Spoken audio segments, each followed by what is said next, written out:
Olá, sejam todos muito bem-vindos. Vamos dar sequência aqui à leitura de Como se tornar sobrenatural. Estamos vendo aqui neste capítulo sobre a glândula pineal. A coincidência, será que sim ou não? Da glândula pineal com o olho de Horus.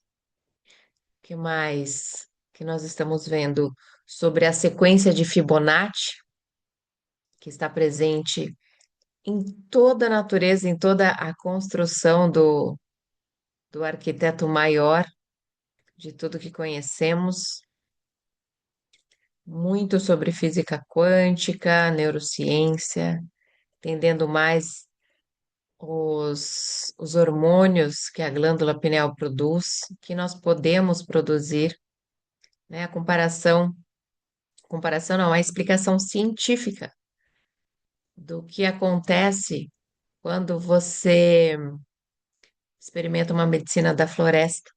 Então, vamos dar continuidade aqui e saber o que mais está por vir nesta leitura que já está caminhando para o seu final.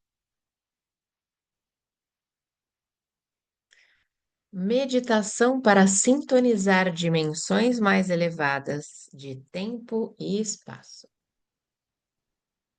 Quem que pode acessar isso?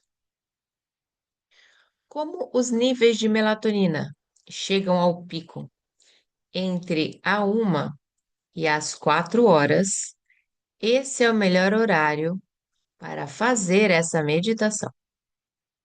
Comece ativando o centro cardíaco com uma música.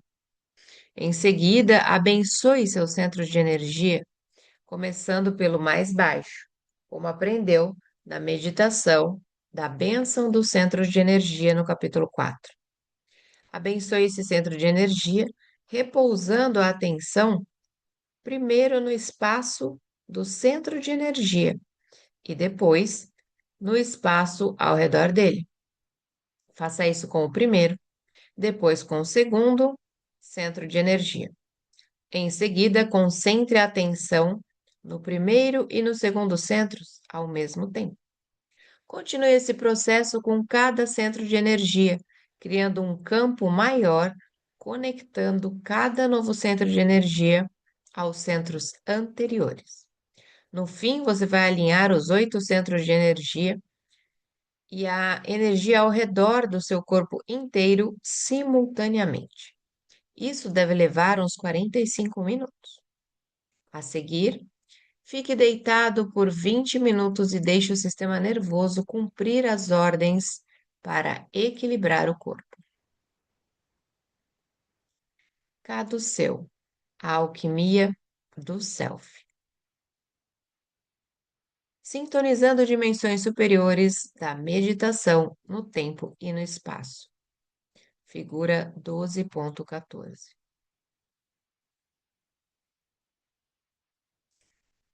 Olha só que interessante aqui. Duas cobras ou serpentes.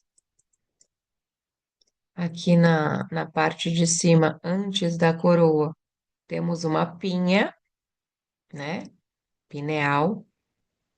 E aqui essas asas.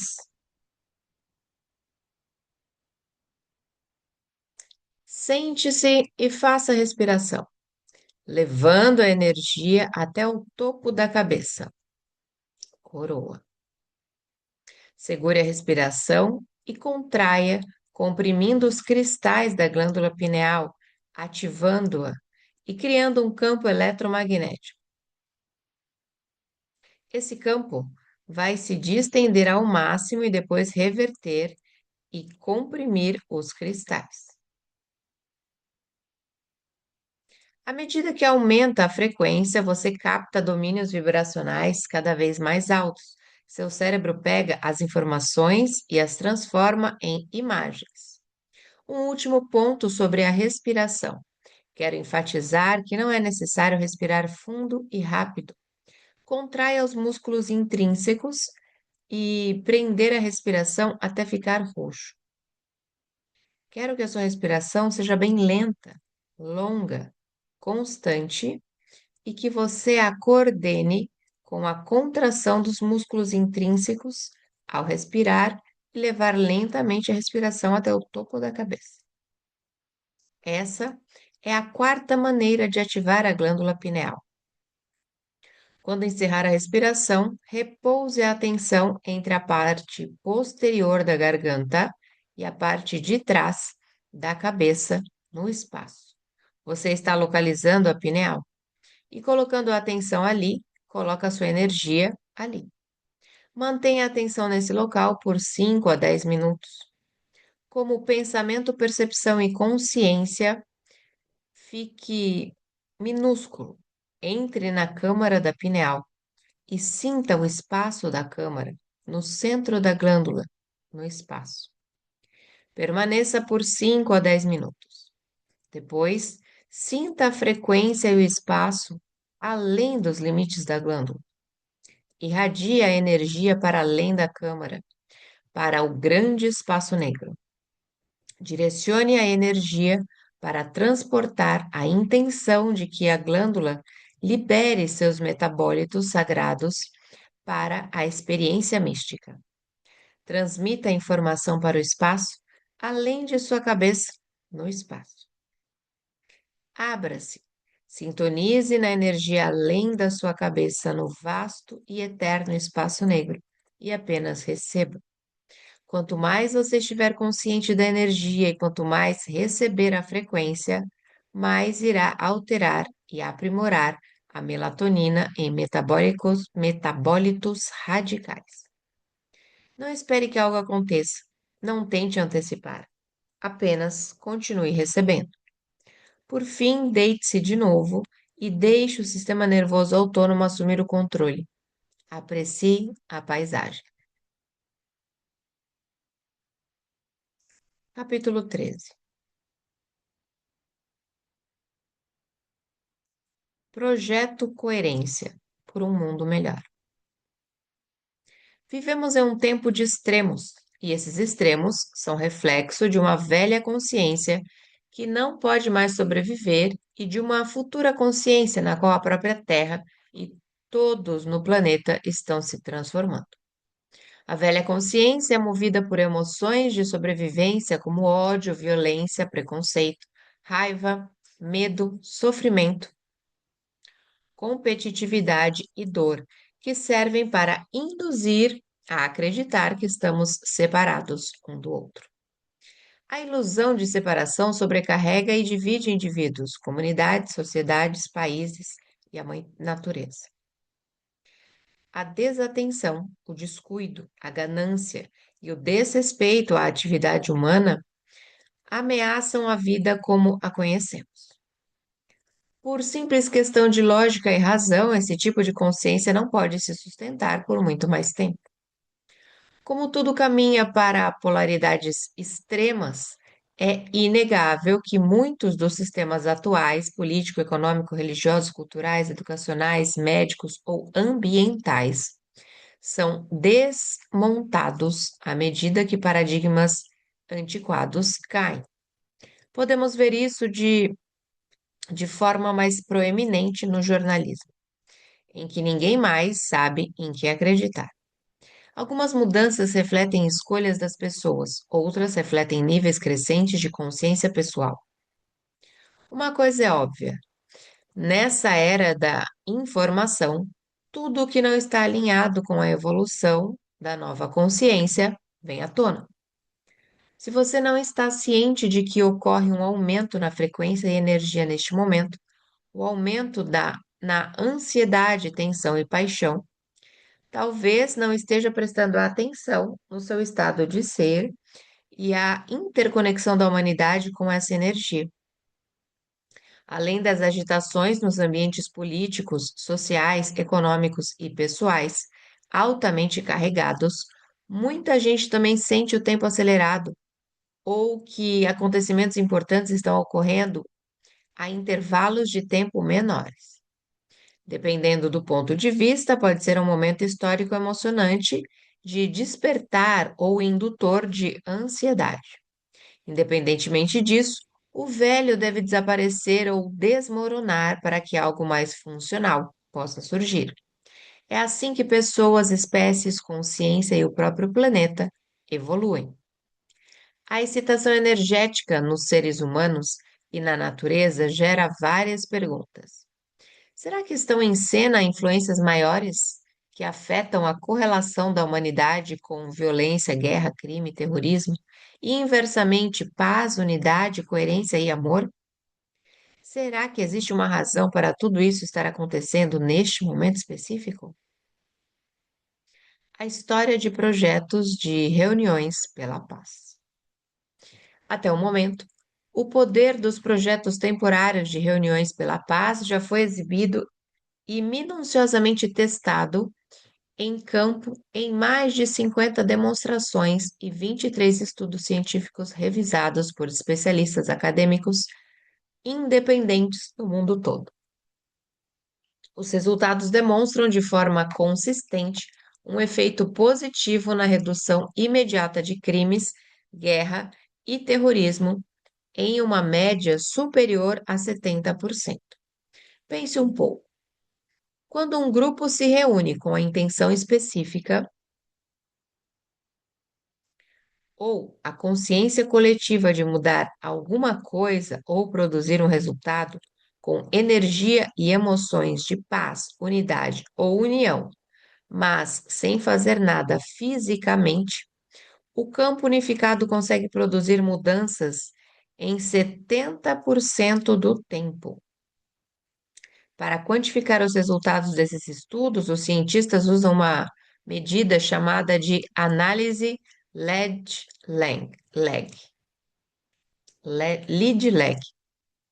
O objetivo da análise lead-lag é descobrir correlações entre pessoas e incidentes. Por exemplo, a análise lead-lag de alguém que fuma um cigarro atrás do outro mostra que quanto mais a pessoa fuma, maior a chance de desenvolver câncer de pulmão. Sobre os projetos de reunião pela paz, os estudos descobriram que quanto maior o número de meditadores ou pessoas reunidos pela paz, combinado com a quantidade de tempo que meditam, maior a influência da reunião sobre a diminuição da criminalidade e violência na sociedade. Um exemplo poderoso é o projeto de paz no Líbano, que reuniu um grupo de meditadores em Jerusalém em agosto e setembro de 1983 para demonstrar a influência radiante da paz. Embora o número de meditadores flutuasse ao longo do tempo, foi grande o suficiente para alcançar o efeito superradiância para Israel e o vizinho Líbano. O efeito ocorre quando um grupo de meditadores especialmente treinados se reúne diariamente ao mesmo tempo para criar e irradiar um efeito positivo na sociedade. Os resultados do estudo de 2 meses mostraram que nos dias em que houve alta participação de meditadores, ocorreu redução de 76% de mortes na guerra. Outros efeitos incluíram a redução de crimes e incêndios, diminuição de acidentes de trânsito, menos terrorismo e aumento do crescimento econômico.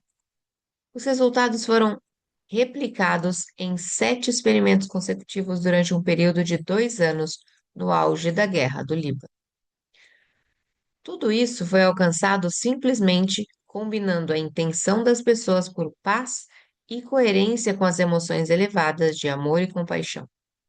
Isso demonstra claramente que quanto mais unificada a consciência de um grupo de pessoas dentro de uma energia elevada específica, mais ela pode mudar a consciência e a energia de outras pessoas de maneira não local. Naquele que é considerado um dos 3 principais estudos de reuniões pela paz no hemisfério ocidental, a RAND Corporation reuniu quase 8.000 e às vezes mais meditadores treinados para se concentrar na paz e coerência mundial durante 3 períodos de 8 a 12 dias cada. De 1983 a 1985. Os resultados demonstraram que nesses períodos o terrorismo mundial diminuiu 72%. Você consegue imaginar os resultados e efeitos positivos, bem como a velocidade com que ocorreriam, Se esse tipo de meditação e atenção plena fizesse parte do currículo educacional, ainda em outro estudo, dessa vez na Índia, 7.000 pessoas se reuniram para se concentrar na paz mundial, de 1987 a 1990. Durante esses 3 anos, o mundo testemunhou transformações notáveis como a paz mundial. A Guerra Fria acabou, o Muro de Berlim caiu, a guerra Irã-Iraque terminou, a África do Sul começou a avançar para a abolição do apartheid e os ataques terroristas diminuíram. O que surpreendeu a todos foi a rapidez com que essas mudanças globais ocorreram, todas de forma relativamente pacífica. De 7 de junho a 30 de julho de 1993, cerca de 2,5 mil meditadores se reuniram em Washington, D.C., em um experimento altamente controlado para se concentrar na paz e na energia coerente. Nos primeiros 5 meses do ano, os crimes violentos haviam registrado elevação constante. Logo após o início do estudo, porém, começou a ocorrer significativa redução na violência, medida pelos relatórios do programa Uniform Crime Reports, do FBI, na criminalidade e no estresse em Washington, D.C. Esses resultados apontam para o fato de que um grupo relativamente pequeno, reunido em amor e propósito, pode ter significativo efeito estático em uma população diversa. Em 11 de setembro de 2001, seres humanos de todo o planeta assistiram em horror, choque, medo, terror e tristeza à cobertura imediata dos meios de comunicação quando aviões colidiram contra o World Trade Center em Nova York, o Pentágono em Washington, D.C. e um campo perto de Shanksville, na Pensilvânia. Em um instante, a consciência coletiva mundial sintonizou naquele evento. Poderosas manifestações emocionais ocorreram ao redor do mundo à medida que as pessoas se uniam para cuidar umas das outras. No desenrolar dos eventos de 11 de setembro, os cientistas do projeto de consciência global da Universidade de Princeton coletaram dados via internet de mais de 40 dispositivos pelo mundo. Quando os dados chegaram a um servidor central em Princeton, Nova Jersey, os cientistas testemunharam mudanças drásticas de padrões em seu gerador de eventos aleatórios. Pense em um gerador de eventos aleatórios como um sorteio computadorizado. Ele mede cara ou coroa, ou uns e zeros. Portanto, de acordo com as estatísticas, deve produzir resultados quase meio a meio.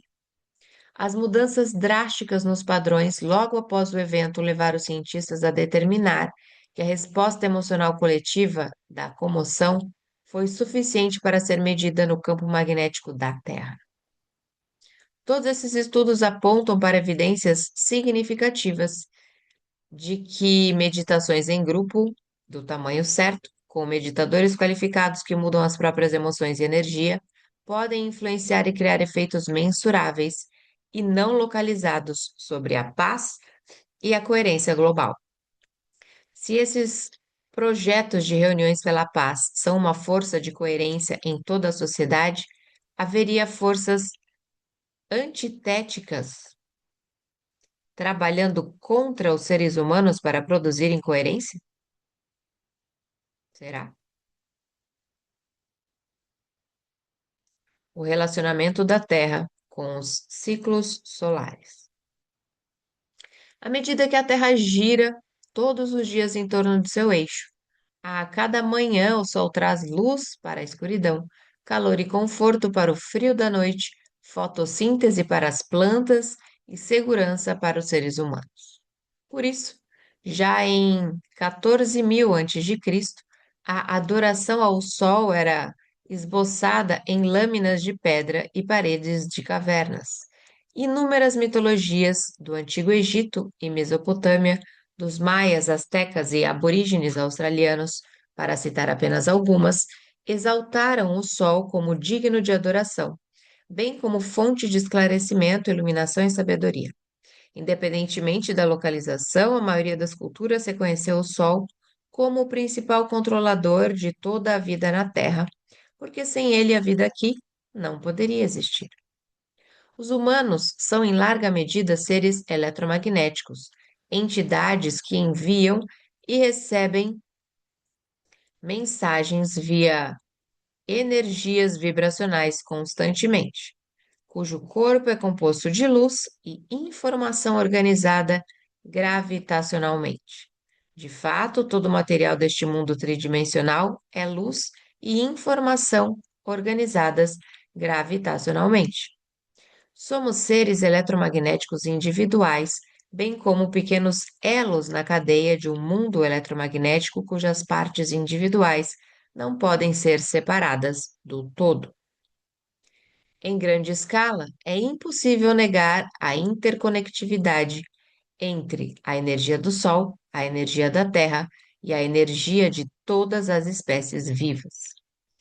Em um micronível, você só precisa observar o ciclo de vida de uma fruta ou vegetal para entender a interdependência. O vegetal ou fruta começa como uma semente, quando condições ambientais como água, temperatura, solo rico em nutrientes e fotossíntese conspiram, permitem que a semente germine.